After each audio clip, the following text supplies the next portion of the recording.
Good afternoon, my name is Sheri Burke. I'm with International Patient Facilitators and I'm sitting here with Dr. Jose Gaytan at the Cancun Fertility Center. Dr. Gaytan, hi, how are you? Thanks a lot for doing the interview. It's a pleasure. Dr. Gaytan, let's start about your education and why is it that you decided to go into the field of reproductive endocrinology and why you chose this particular field with IVF? Okay, well, basically, answering your first question, I did my my college in Mexico City in Universidad de Anáhuac, you probably know that, and then after that I did my gynecology and obstetrics with Dr. Fernando Rio de la Loza, which is a very renowned Mexican gynecologist. I did with Mexican State University, and after that I did my subspecialty, which is it would be like my what's your specialty? My specialty in reproductive endocrinology in Valencia, in Spain, in the Instituto Valenciano de Infertilidad, which is the biggest group in Europe, and I did a master's degree there simultaneously with the specialty in the Universidad de Valencia from reproductive techniques.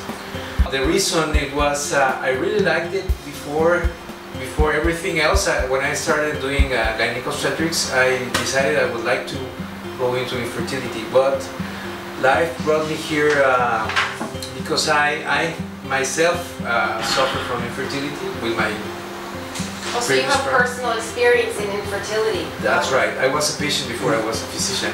I went through all the things, from problem coitus to doing the tubal reversal and the IVF and everything. So I've been in that side of the chair, right? And that actually made it very easy for me to decide what I wanted to do. Hey, Dr. Gaytan, that's a really interesting question.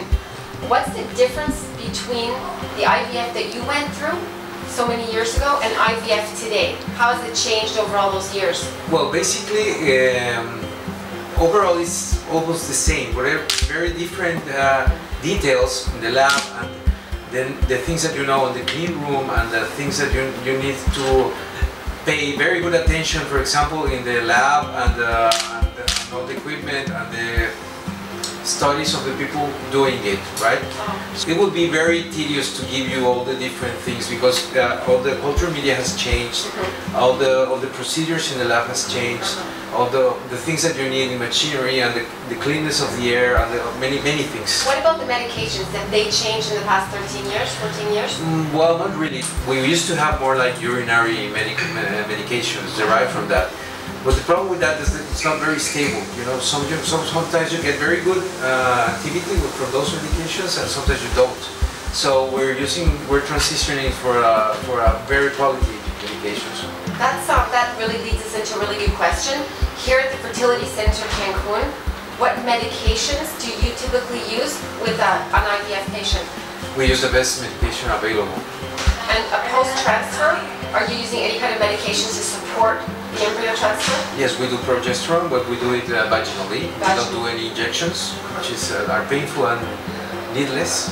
Needless. That's right.